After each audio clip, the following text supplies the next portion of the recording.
podcast Parents pour le plaisir, un podcast pour les parents parfois en galère qui veulent trouver la joie de la parentalité en Dieu le Père.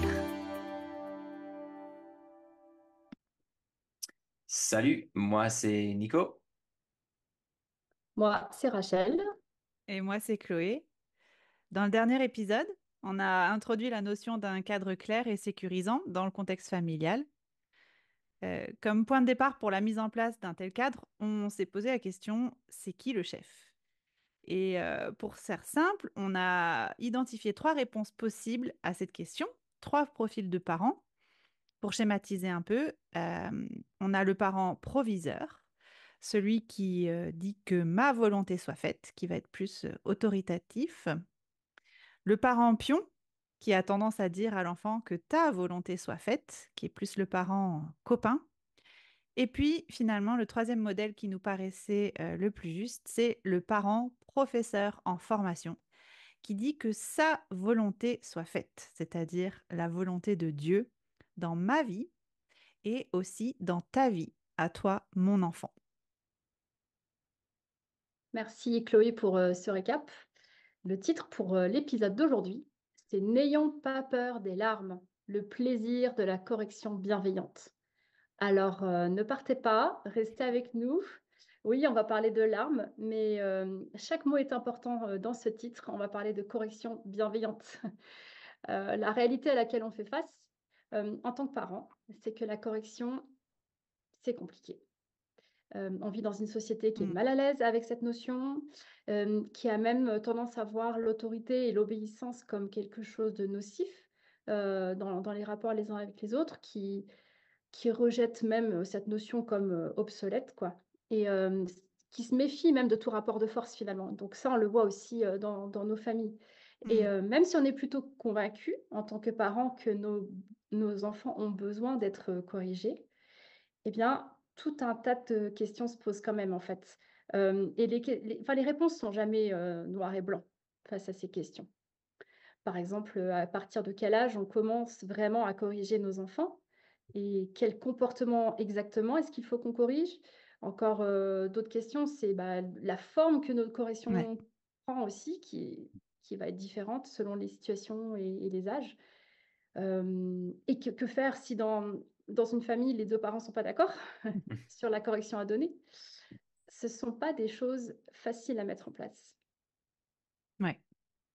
Oui, c'est vrai, mais pourtant, on a un principe qui nous aide à faire face à cette réalité en tant que chrétien, c'est qu'on a le modèle de Dieu le Père qui nous montre, pour exemple de parentalité, sa propre relation Mmh. avec son peuple en général Ouais. et avec son fils Jésus en particulier. Mmh. Donc on a 2 questions pour notre discussion encore aujourd'hui. La première, c'est, avec ce que Chloé vient de nous dire, quelles sont les quelques caractéristiques de stratégie, parentale de Dieu le Père, notamment dans le domaine de la correction? Qu'est-ce qu'on Mm. peut voir comme exemple? Mm. Et la deuxième question qui en découle du coup, c'est ça ressemble à quoi pour nous d'aimer nos enfants comme Dieu le Père aime ses enfants? Et notamment, quand ils n'obéissent pas. Je suis tellement content de pouvoir nous Mmh. poser cette première question déjà. Je trouve ça intéressant quand même de réfléchir à la stratégie parentale de Dieu. Ouais. Et même si on a Ouais. l'habitude de parler d'une relation père-fils, Dieu le Père, Mmh. Jésus le Fils, l'idée que Dieu le Père était quand même dans une dynamique de d'éducation de son Fils bien-aimé Jésus, c'est assez waouh, en tout cas pour moi, même en t'écoutant le dire, Rachel, ça me fait waouh, c'est vrai qu'on n'a pas trop l'habitude de réfléchir à ça. C'est vrai. Donc, on voulait se servir un peu des premiers chapitres de l'évangile de Matthieu pour avoir un aperçu de cette relation père-fils, en commençant avec le chapitre 1 où nous découvrons que eh ben, Dieu le Père avait une mission pour son fils Jésus. Il y a quand même un objectif, un but. Et en fait, les Écritures révèlent clairement que Jésus, il est venu pour délivrer le peuple de Dieu de ses péchés. C'est là où on met l'accent. Et pour ceux qui n'ont pas trop l'habitude de parler de péché, eh ben, ce qu'on met derrière ce mot, c'est tout ce qui fait référence au mal, ce mal qui cherche à nous dominer en tant qu'être humain, mais aussi à nos choix volontaires qui ouvrent la porte au mal dans nos vies. On n'est pas que victime d'un mal qui est opérationnel dans le monde. Mm. Nous sommes nous-mêmes criminels, pécheurs, Mhm. et nous faisons des choix qui nous éloignent de la bonne volonté de Dieu notre Père. Donc, Jésus est venu pour nous délivrer de tout ça. Mm. Et puis en chapitre 2, nous découvrons le message de Jésus qui comprend bien sa mission. Et justement, il appelle ceux qui l'écoutent à se repentir, ce qui implique vraiment un changement radical d'attitude, de direction de vie euh, car malgré le péché, eh ben, le fait qu'on soit pécheur, Dieu, le Père, il s'approche de nous. Et la présence de Jésus par terre, c'est vraiment la preuve par excellence de l'amour de ce Dieu qui nous a créés pour ses créatures et son désir de faire tout le nécessaire, enlever ce qui nous sépare de lui pour que nous soyons vraiment ses enfants bien-aimés. Mm. Puis en chapitre 3, on assiste au baptême de Jésus. Et ça aussi, bon, on pourrait passer tout un épisode à parler de ça. Pourquoi Jésus, le Fils parfait de Dieu sans péché, il avait besoin de se faire baptiser. On ne va pas rentrer dans les détails aujourd'hui, mais ce qui nous intéresse avec cet épisode, c'est qu'à ce moment-là, on entend une voix qui part du ciel et qui dit, Celui-ci est mon Fils bien-aimé qui Mhm. a toute mon approbation. Et là, Ouais. on a de quoi discuter en tant que parents, Mm.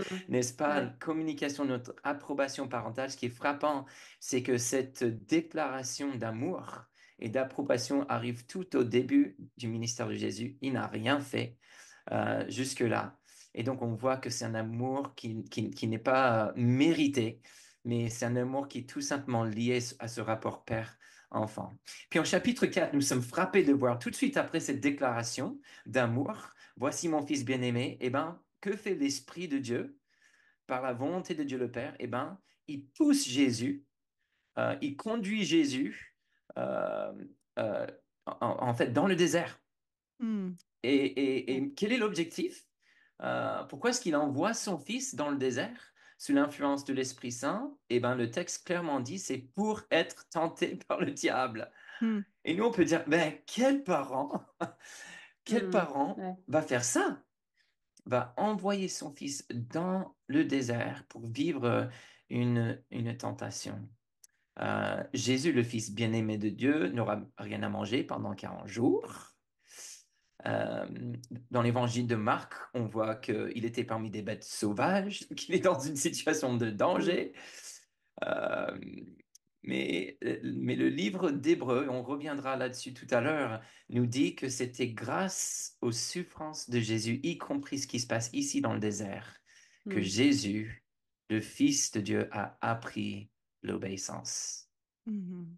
Ce qui suggère que Dieu le Père savait que il fallait que Jésus passe par là pour arriver jusqu'au bout de sa mission, d'accomplir, en fait, de réaliser sa raison d'être. Ici-bas, on voit clairement le lien entre tentation, souffrance, et puis l'accomplissement de la bonne volonté d'un Dieu qui aime son Fils. Mhm. Mm. C'est hyper intéressant de réfléchir à ces chapitres de Matthieu avec le prisme de la parentalité. Ouais. Alors que c'est peut-être pas forcément le but premier de Matthieu et qu'on est tous bien conscients que la relation entre Dieu le Père et Jésus le Fils est bien différente de notre relation de parents humains à enfants humains. Les deux sont de nature divine, les deux n'avaient pas de péché. Eh ben, on remarque quand même ouais, ces grandes lignes de stratégie parentale de Dieu pour son Fils Jésus. Et on est choqué de voir que Dieu accepte de laisser Jésus aller vivre des choses inconfortables, difficiles, dangereuses. Mm. Je pense qu'on peut mettre le mot souffrance sur ce que Jésus a vécu dans le désert. Ouais. Mm. Euh, et on est choqué de se dire qu'un père pourrait infliger ça à son enfant. Et ce serait intéressant de discuter un peu pourquoi ça nous heurte un peu comme ça. Mm. Bah, c'est sûr, comme tu disais, Chloé, on voit l'intérêt de regarder, de lire ces chapitres en pensant à la relation entre Dieu le Père et le Fils incarné sur Terre. Et on a commencé même cet épisode en se disant que Dieu avait des choses à nous montrer dans cette relation, que c'était un exemple pour nous. Mm. Et, euh, et je pense qu'une des grandes différences qu'on peut voir, c'est que nous, en tant que parents, on n'a pas cette relation parfaite avec nos enfants, qui fait que d'une part, eh ben, assez naturellement, on va avoir du mal avec cette notion de quelque chose d'inconfortable pour notre enfant, même si intellectuellement on est convaincu que c'est nécessaire. Mais en plus, c'est vrai que moi, je le vois, fréquemment dans ma manière quand je sais qu'il faut que je fasse quelque chose pour corriger, un de mes enfants ou alors, bon, je pense qu'on le constate tous à certains moments, qu'il y a en jeu aussi dans notre relation avec notre enfant, le fait qu'on a cette crainte de perdre, leur respect, même plus peur de perdre leur amour. Ouais. Parce qu'en fait, on fait un un calcul qui n'est pas, qui est selon notre ressenti, mais qui est pas réel, où on va se dire: «Ben, j'aimerais bien que mon enfant continue à m'aimer et donc pour préserver ça, je vais enlever de la correction toute notion de mal-être pour lui». Parce que oui, pendant un moment, bah, est-ce qu'on a déjà eu nos enfants qui nous ont dit: «Bah, c'est pas juste» ou «Je t'aime plus» ou parce que ce qu'on on fait quelque chose qui va faire qu'à ce moment-là, il va ressentir quelque chose de ouais, d'inconfortable, voire même de douloureux Mhm. et on a peur qu'ils nous aiment plus, quoi. Ouais. Mm, tout à Ouais. fait. Ça me fait penser aux premières années, mes premières années en tant que professeur. Dans un lycée, je travaillais en parallèle j'étais en train de terminer mon master en sciences d'éducation et je garde le souvenir de deux professeurs qui avaient tous les deux à peu près 60 ans. Et il y avait un, Mr. Griffin, en Il fait, nous écoute? qui cherchait à être vraiment en fait, c'est un peu sa philosophie pédagogique, c'était d'être l'ami de ses élèves. Et donc, il était connu pour arriver avec des bonbons, pour ne pas trop poser de cadres, il n'y avait pas trop de règles. Mmh. Et en fait, son idée, c'est qu'il voulait quand même que les élèves l'apprécient, etc. Mais ce qui est quand même intéressant, il y avait notre prof qui était beaucoup plus sévère.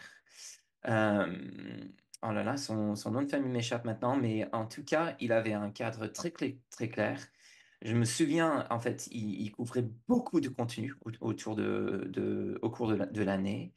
Et on aurait imaginé que, en parlant avec les élèves, que tout le monde dise, Ah, mais c'est Mr. Griffin, mon préféré. Et en fait, j'étais frappé de voir que c'était tout le contraire.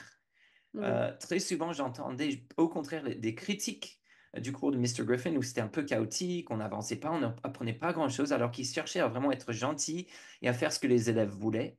Mais il y avait un respect impressionnant et même une affection pour l'autre prof qui était, oui, plus ferme, plus sévère, mais aussi plein d'affection quand même. Mais c'est une affection qui était bien placée et qui permettait vraiment aux élèves d'avancer, d'apprendre et d'atteindre des objectifs. Et je trouve ça assez intéressant de voir ce contraste-là. Mhm. Mmh. Mhm. Je pense que ce qu'on peut observer dans la Bible, c'est que l'amour et la relation sont définis un peu différemment de ce que nous, on aurait tendance à faire naturellement. Ouais, c'est Alors ça. que nous, dans notre parentalité, on aurait envie de faire égaler l'amour et l'approbation, l'amitié, la rigolade. Mmh. La Bible nous montre que dans des relations en bonne santé, il y a un cadre clairement défini, un espèce de contrat tacite qui est passé entre les membres de la relation. Et particulièrement dans le cadre de la parentalité de Dieu avec Jésus, on voit que en fait, l'obéissance d'un fils envers son père faisait de cette relation la relation la plus parfaite qui soit, puisque c'est la relation entre Dieu le Père et Jésus qui est aussi Dieu. Et donc, il faut qu'on apprenne à définir un peu notre relationnel avec nos enfants, notre façon de les aimer, avec cette idée qu'un cadre clair et sécurisant d'un parent qui est le relais de l'autorité divine dans la vie de l'enfant et l'obéissance volontaire de l'enfant, c'est le meilleur cadre qui soit. Et je crois, Nico, on avait parlé du fait qu'on voyait un peu ça dans Hébreux 12. Oui, effectivement, et c'est vrai que c'est un des points peut-être les plus sensibles de l'enseignement biblique.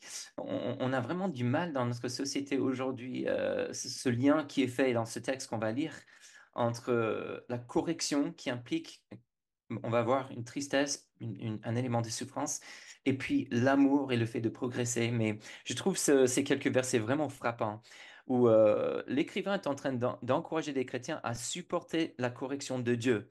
C'est comme des fils que Dieu vous traite, dit-il. Euh, Quel est le fils qu'un père ne corrige pas? Mais si vous êtes dispensé de la correction à laquelle tous ont part, c'est donc que vous êtes des enfants illégitimes et non des fils. D'ailleurs, puisque nos pères terrestres nous ont corrigés et que nous les avons respectés, ne devons-nous pas d'autant plus nous soumettre à notre Père céleste pour avoir la vie? Nos pères nous corrigeaient pour un peu de temps comme il le trouvait bon, tandis que Dieu le fait pour notre bien, afin que nous participions à sa sainteté. Certes, Mm. au premier abord, toute correction semble un sujet de tristesse et non de joie, mais elle produit plus tard chez ceux qu'elle a ainsi exercés un fruit porteur de paix, la Mm. justice. Mm. C'est intéressant de voir cette vision à long terme du plus tard, Mm. le fruit que ça porte plus Ouais. tard. Et je pense, Rachel, ce que tu disais de ces parents, où nous, on fait ça aussi parfois, hein, de ne pas avoir envie de punir pour préserver la relation sur un court Mm. instant, c'est une Ouais. vision à très court terme.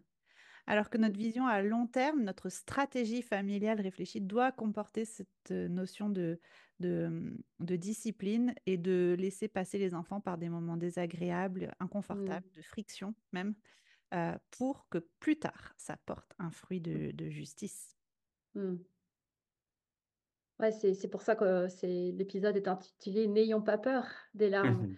Parce que je pense que si on regarde le modèle biblique, on voit qu'il n'y a pas de crainte.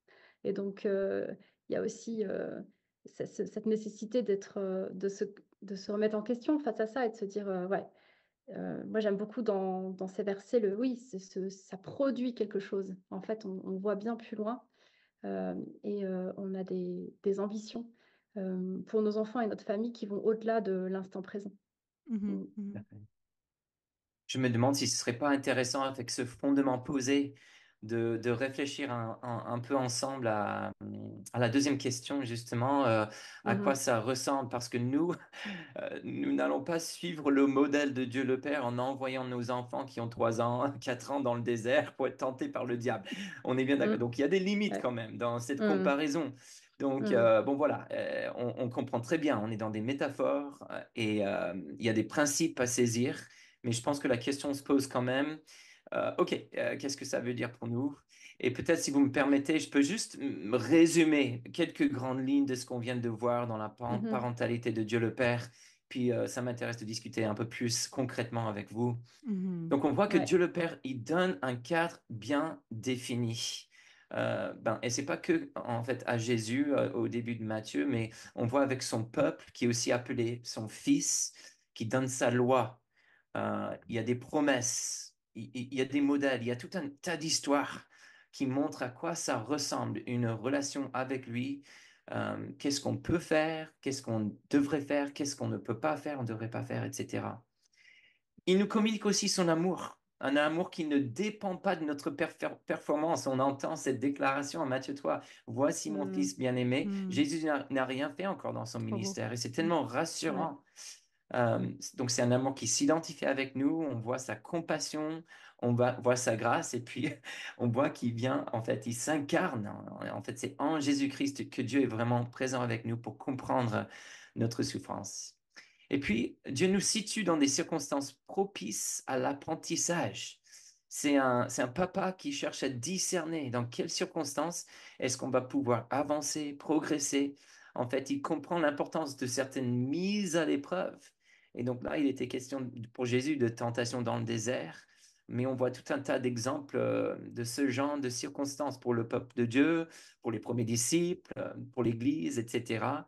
Et on a ce passage vraiment rassurant, 1 Corinthiens 10, verset 13, qui suggère que Dieu, il ne nous laissera pas tenter au-delà de nos forces. Mais même dans la tentation, même dans l'épreuve, Mm. comme un bon parent, il est là pour nous soutenir, pour nous encourager, pour nous accompagner. Et c'est Mm. tellement rassurant. Puis juste un Mhm. dernier point, il fait preuve de patience envers nous. Ouais. Comme un bon papa, il sait que grandir vers la maturité, ça va prendre du temps. Il se Mm. souvient aussi, la Bible dit à maintes reprises de quoi nous sommes faits, nous sommes poussière, nous sommes comme l'herbe. Et donc, il est patient avec nous, il nous laisse du temps pour apprendre et pour grandir, pour faire des erreurs aussi, pour se planter. Sa grâce est là pour nous accompagner. Voilà, Mm. donc je trouve ça rassurant. Et peut-être ce serait intéressant pour nous de commencer avec ce premier point en pensant la définition d'un cadre. Dans la Bible, on a la loi, les promesses, etc. Ça ressemble à quoi pour nous en tant que parents, mettre en place, bien définir un cadre pour la Mhm. correction, la Mm. discipline de nos enfants? Mhm. Mhm. Bah, c'est vrai que j'ai entendu quelque part qu'il n'y avait rien de plus insécurisant pour un enfant que de ne pas savoir ce qu'on attendait de lui. Hmm, Ouais. Mm. Et je crois que cette notion de donner le cadre bien défini, ça va passer par, ben, j'imagine déjà la répétition, la communication verbale, l'exemple de nos vies en tant que parents pour nos enfants. Euh, mais ça va passer par tout un tas de choses où on va expliciter pour nos enfants, ça c'est ça j'aime, ça je n'aime pas, pas en termes de préférence, hein, j'aime les frites, etc. Mais Mm. j'aime un Mm. comportement calme et doux, je n'aime pas la violence, les crachats ou quoi pour un petit. Mm. Euh, et de juste répéter, répéter, répéter, Mm. redire les valeurs qui vont être le pilier de notre famille, le bien, le mal, euh, ce qui est acceptable, ce qui n'est pas acceptable. Mm. Ouais, ce cadre, je trouve qu'il est rassurant pour nos enfants et en plus, il est très bon, je trouve, pour nous aider à gérer nos propres émotions, en fait, quand on est en train de les corriger. Oui. Parce que parfois, on va pas forcément réagir pareil, selon, on a dormi 3 heures ou 9 heures, tout simplement. Et Mhm, si le cadre est réfléchi et posé, hem, c'est moins la fatigue ou les émotions qui vont parler à la place de la correction juste et nécessaire.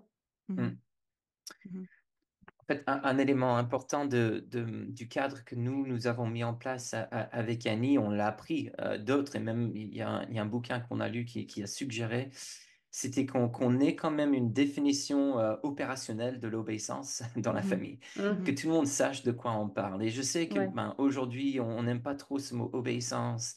Mmh. Bon, on en parle au cours de notre podcast. On est convaincu du fait que la Bible nous appelle à vivre dans une relation d'obéissance, même de soumission à l'autorité de Dieu notre Père, et Mmh. que, en fait, ce qu'on vit en famille, c'est un lieu d'apprentissage qui prépare les cœurs pour vivre cette relation d'obéissance avec Dieu. Et donc, nous, on avait une petite définition qui était vraiment bénéfique, que, comme tu dis, Chloé, on répétait, on apprenait par cœur, et après, qui était vraiment un point de départ pour la discussion face à la désobéissance. C'est, OK, l'obéissance, c'est quoi?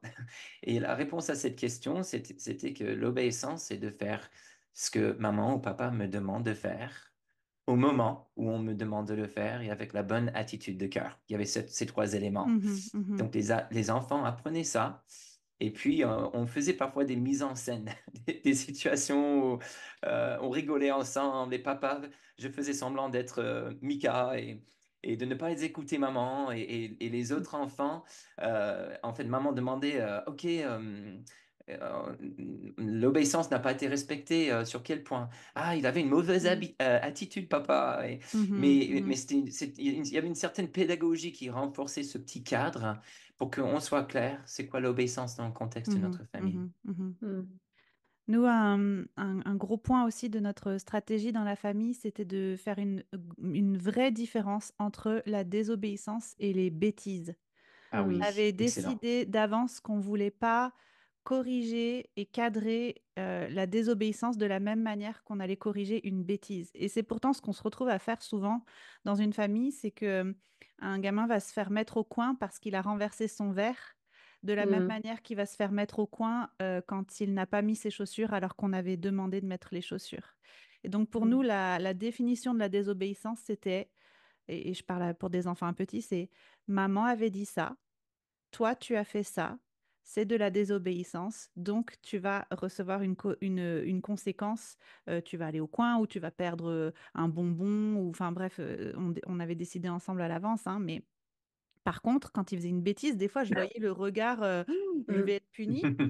Et je disais, ben non, là, tu as pas fait exprès, tu as renversé ton verre. Peut-être que je criais un peu, j'étais agacée ou quoi, mais voilà. Et toujours, toujours, là, c'est une bêtise, là, c'est une désobéissance, et c'est pas du tout la même chose, quoi. Mm. Ce que je trouve intéressant, Chloé, dans ce que tu dis, c'est on est à fond dans la communication, en fait. Et Mhm, on voit à quel point c'est important de bien communiquer. Et comme tu as dit tout à l'heure, avec répétition, d'expliquer à l'enfant avec un vocabulaire adapté à son âge, quelles sont les attentes, quelles sont les règles, les récompenses, les conséquences. Et je pense que trop souvent, nous, on peut, dans nos têtes, tout est clair. En tant que parents, nous, on comprend ce qu'on veut. Mais si on n'a pas bien fait notre travail de bien communiquer à notre enfant d'une manière que l'enfant peut comprendre à son âge, et ça peut générer beaucoup de frustration des deux côtés. Et donc, je pense que c'est quand même un défi de bien gérer la communication, surtout en bas âge, pour que ces idées soient claires. mhm, Mm. mhm. Ça m'intéresse de savoir, vous qui avez des enfants plus grands, comment vous avez réussi à communiquer le fait que vous pouvez corriger, discipliner vos enfants euh, tout en assurant par votre communication le fait qu'ils se sentent aimés par vous. Est-ce qu'il y a des Mm. choses que vous disiez en amont ou dans des périodes hors crise, un peu comme on en a parlé dans un épisode précédent, pour communiquer votre amour, votre approbation à votre enfant, pour que quand vienne la correction, ils le prennent du mieux possible, entre guillemets. Ouais, c'est sûr que quand on lit les passages de Matthieu dont tu parlais, Nico, et qu'on voit l'amour de Dieu, je trouve ça parfois je suis émue aux larmes, en fait, en pensant à cet amour qu'il a pour ses enfants, et Mhm, des fois je me demande comment les miens le voient, et c'est vrai que, bah, ça passe par beaucoup de choses comme du temps passé avec eux, vraiment, où je leur dis que je suis vraiment contente qu'ils sont là, où je leur dis que c'est chouette, d'avoir fait cette petite activité ensemble, ou que j'ai apprécié, par exemple, s'ils ont eu un geste vraiment sympa pour leur frère, pour leur sœur, ou qu'ils ont rendu service sans qu'on leur demande, tout ce genre de choses. C'est pas, juste tout le temps, les survaloriser parce que leur dire qu'ils sont des créatures merveilleuses, en permanence.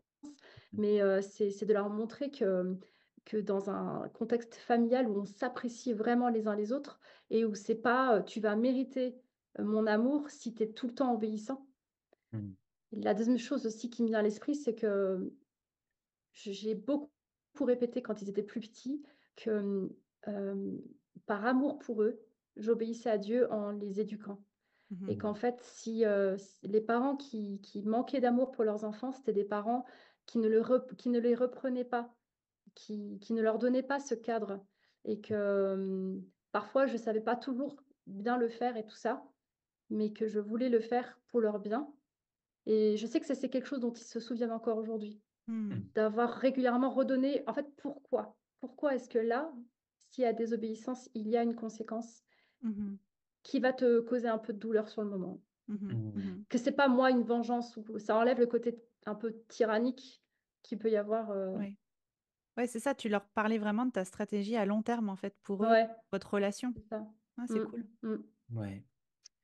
Je pense pour moi, un élément avec Annie, on a justement appris pendant les années d'adolescence, mais qu'on aurait voulu, en fait, on regrettait un petit peu qu'on découvre ce principe plus tard, mais je trouve quand même que c'était hyper bénéfique pendant ces années-là. C'était euh, dans les moments un peu de friction familiale comme ça, surtout si l'enfant avait besoin de correction, la notion qu'on on appelle connecter avant de corriger. Mhm, Et mmh, l'idée de pouvoir nous mettre à l'écoute d'abord, voilà ce que nous on a vu, voilà ce que nous on comprend de la situation. Il nous semble que, mais c'est possible qu'il nous manque de l'info. On aimerait bien savoir quelle est ta perspective. mhm, Et donc, mhm, une invitation à l'enfant quand même de nous expliquer comment lui ou elle, elle voit la situation. mhm, Et je trouve que commencer comme ça, c'était toujours intéressant parce que, et on cherchait à parfois reformuler, OK, donc toi, tu es en train de me dire que moi, je pensais que c'était comme ça, mais en fait, il me manquait ça comme info. Et une fois que l'enfant se sentait écouté, entendu, Mhm. lui-même, elle-même, son cœur était mieux disposé pour Mmh. Mhm. que nous, on Ouais. passe peut-être à une discussion Mhm. de correction. Et Ouais, ce qui ouais. était quand même intéressant, c'est que le fait de me mettre à l'écoute en premier, surtout s'il y avait un élément d'émotion, si je suis frustré, irrité intérieurement, Mhm. ça me laisse le temps aussi pour me calmer un petit peu Mhm. Ah ouais. avant de répondre. Donc ça crée un contexte un peu plus Mhm. sécurisant aussi pour Mhm. l'enfant. Mhm. Mmh. Je me rappelle d'une conversation où mon deuxième fils, je lui avais offert des bonbons ou je sais pas quoi. Il me dit: «Ah maman, t'es la meilleure maman du monde.» Et je m'étais questionnée de me dire que parfois avec Dieu, on lui dit qu'il est le meilleur Dieu du monde quand on reçoit ce qu'on a envie, on a passé une bonne journée, on a réussi l'examen, etc. Mais qu'est-ce qu'on croit Ouais. de lui quand il nous laisse Mmh. traverser des moments difficiles? Et que des fois, la tendance, c'est de croire que là, bah, Dieu, il n'est pas le meilleur Dieu du monde. Et donc, j'avais lancé cette conversation avec mon fils et je lui avais dit, et quand maman, elle te met au coin ou te demande de te donne pas un temps d'écran, est-ce que je Mmh. suis encore la meilleure maman du monde? Et Mmh. ça avait provoqué une petite discussion sympa avec lui où il avait réalisé qu'en fait, j'étais pas gentille maman, mauvaise maman, mais que j'étais toujours maman bienveillante et que je Mmh. faisais ça pour son bien. C'était trop bien d'entendre ces mots-là de sa bouche et de provoquer cette petite réflexion-là. Mmh. Excellent. Excellent. Mm, Ouais. mm, mm. Ça nous montre encore une fois, je pense, l'importance de toutes ces discussions hors situation de crise. On revient à ce thème et il y a un troisième élément. On a parlé de la définition d'un cadre, d'une communication qui est claire. Et je reviens à quelque chose qu'on a déjà évoqué, mais juste pour souligner un petit peu la mise en situation. Mhm. Ce genre de communication que tu viens d'avoir avec lui, c'est intéressant parce qu'on n'est pas dans la chaleur d'une situation et on peut réfléchir calmement.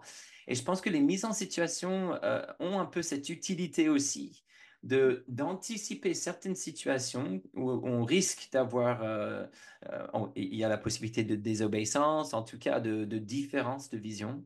Et on va vivre l'obéissance ensemble, on va réfléchir ensemble sur comment faire.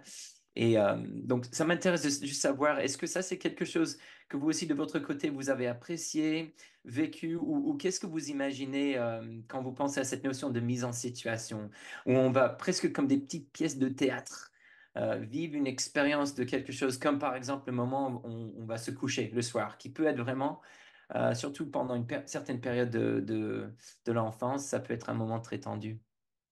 Mmh. Ouais, ouais, moi je me rappelle d'une bonne soirée qu'on avait passée en faisant des jeux de rôle mon mari et moi on s'était mis dans le lit de nos enfants et on leur avait dit maintenant couchez-nous. Et C'est excellent. on avait fait toutes les astuces qu'ils avaient pour se relever, se relever, se relever. On avait soif, on avait mal, on avait envie de dire un truc important et tout ça. Et c'était intéressant. Enfin, ça reste une super bonne soirée pour nous dans les annales familiales. Mais pour eux de voir que nos attentes et que leur comportement n'étaient pas en adéquation sur ces moments-là, quoi. Mmh. Génial. Ouais, on n'a pas tellement fait ça nous, dans notre famille. Je ne sais pas si aujourd'hui, ils se prêteraient autant au jeu, j'avoue. Oh, ils avaient 4 5 ans, nous, hein. Oui, voilà, c'est Hmm. ça. Mais ce que je trouve intéressant, c'est que ça rejoint cette notion que tu disais, Nico, aussi de voir, les circonstances, où on doit corriger nos enfants comme des circonstances propices, en fait. Oui. Ça dans tous ces exemples de Dieu le Père, c'est que finalement, il y a du bon, en fait, dans ces moments-là, pour, la croissance, de nos enfants et pour, nous, notre vie de famille, toujours avec cette vision à long terme, quoi. Mhm, mhm. Donc, avec ou sans jeu de rôle, mais Ouais. Oui, et en pensant justement à une vision long terme, je pense que ça nous oriente vers un dernier point, qui est l'importance de la patience quand même. mmh. Une patience avec compassion où on réalise que ben, mon enfant de 2 ans ne va pas se comporter comme un adulte qui a la trentaine. Mm. Ça va prendre du temps pour que l'enfant apprenne. Et ça, oui, on veut les apprendre, on va les accompagner, les corriger, etc. Mais il faut quand même une grande patience et une grande compassion. Que nous soyons Mmh. conscients de l'âge de notre enfant et de quoi il est vraiment capable. Et je pense que parfois nos attentes en tant que parents peuvent être trop élevées par rapport aux capacités de l'enfant. Et c'est pour ça que je pense que c'est Mhm. bénéfique de se familiariser avec les différents stades de développement du cerveau. Ben, dans notre petite fiche de ressources, on aura quelques liens vers en fait des descriptions de ces différents stades Mhm. Mhm. Ouais. avec des caractéristiques, etc. Euh, et c'est quand même aussi important, je pense, que de rester conscient du fait que nos enfants sont pas tous pareils. Parfois, Oui. on aura un enfant aîné qui est juste, c'est l'ange, qui veut plaire à maman et papa, qui fait, bon, en tout cas, quand papa et maman voient ce qu'il ou elle Mhm. est en train de Mhm. faire. Et puis, un deuxième, voire troisième, qui est tout le contraire. Mhm. Et Mhm. le fait de respecter les différents câblages, même on parle d'ordre de naissance, quoi, et Mhm. différentes Mhm. personnalités qui ont tendance à émerger. Et Ouais. tout ça, c'est des choses à prendre en compte en restant patient avec la réalité de d'où est mon enfant Mhm. aujourd'hui. Mhm. Mhm. Ouais. Avec une petite nuance, Nico, sur la patience, c'est que ça ne veut pas dire avoir un voile devant les yeux aussi sur ce que notre enfant est capable de faire ou non. Et je pense qu'une chose que Mhm. parfois le parent plus pion va avoir comme excuse pour ne pas discipliner son enfant, c'est de dire il n'est pas capable de comprendre la cause à effet, il n'est pas capable de comprendre un ordre simple, alors que c'est toi, je pense, qui nous racontait une histoire d'un de tes enfants qui, dès 9 mois, était très capable de comprendre que tu voulais pas qu'elle arrache sa couche ou un truc comme ça, Exact. et que tu as vu ce jour-là dans ses yeux et dans son comportement, je crois qu'elle sait ce qu'elle est en train de faire. Ouais, Donc, c'est ça. un certain courant de parentalité va beaucoup nous emmener vers l'innocence complète de l'enfant et l'incompréhension complète de l'enfant, mais je crois qu'il faut qu'on soit à l'écoute aussi des signes qui nous montrent que l'enfant est Mhm. capable de comprendre et donc d'entrer dans une relation d'obéissance avec Mhm. nous. Mais c'est peut-être un autre sujet pour une autre fois. Ce que je vous propose, c'est que on conclue cet épisode ensemble Mhm. euh, par cette phrase tirée d'un spécialiste de la parentalité qui dit que les règles sans relation mènent à la rébellion. Euh, un autre parlera de Mhm. l'importance de la connexion avant la correction, ce que tu disais, Nico, tout à l'heure. Ouais. Et que ce sera le sujet de notre prochain épisode, avec un accent sur l'écoute, sur l'empathie, en lien avec ce cadre clair et sécurisant qu'on veut mettre en place pour le bien de notre enfant. Aujourd'hui, on a examiné les caractéristiques de la paternité de Dieu le Père dans son amour pour ses enfants bien-aimés, c'est-à-dire nous. Et on a vu que Dieu le Père n'a pas peur des larmes de ses enfants et qui Mhm. se sert de situations de souffrance ou de situations d'inconfort ou de situations de discipline pour non pas nous donner de la tristesse, mais pour nous donner de la joie, selon Hébreux Mhm. 12, verset 11, cette joie qui produit plus tard, chez ceux qu'elle a ainsi exercé, un fruit porteur de la paix, un fruit porteur de Mhm. paix, la justice, et que Dieu a cette stratégie toujours en tête quand il interagit avec nous, ses enfants. Donc, que nous aussi, en tant que parents, nous n'ayons pas peur des larmes, que nous n'ayons pas peur des situations inconfortables, difficiles, de frictions familiales Mhm. pour nos enfants. Parce qu'on veut être convaincu qu'une relation bien vécue, c'est une relation où il y a un cadre clair, où il y a des demandes, des attentes, de l'obéissance. Pas parce que ça nous amuse, mais parce que si Dieu l'a décidé ainsi, c'est que c'est le meilleur cadre possible pour une relation parent-enfant. Merci Chloé. Alors, on a deux étapes concrètes pour cette semaine. La première, c'est de reprendre les passages bibliques dont on a parlé dans cet épisode, qu'on puisse les relire, les méditer. Donc, on a parlé de Hébreux 12. On vous encourage aussi à lire et mémoriser 1 Pierre 5, le verset 10, où on lit que Dieu veut nous rendre inébranlables. Faisons tout ça en gardant en tête l'amour de Dieu le Père pour son Fils bien-aimé, qui s'exprime de façon tellement frappante dans les chapitres 3 et 4 de l'Évangile de Matthieu. Et notre deuxième action concrète avec notre carnet, c'est de noter quelques pensées importantes en lien avec la définition du cadre, de la communication avec l'enfant, de nos mises en situation et de la patience dont on a parlé dans l'exemple de Dieu. Et le cas échéant, discutons-en avec notre conjoint et on peut commencer à prier ensemble, à réfléchir ensemble sur les premiers composants de ce cadre bienveillant pour notre propre famille. Hmm. Une courte parole de bénédiction alors que je prends Mm.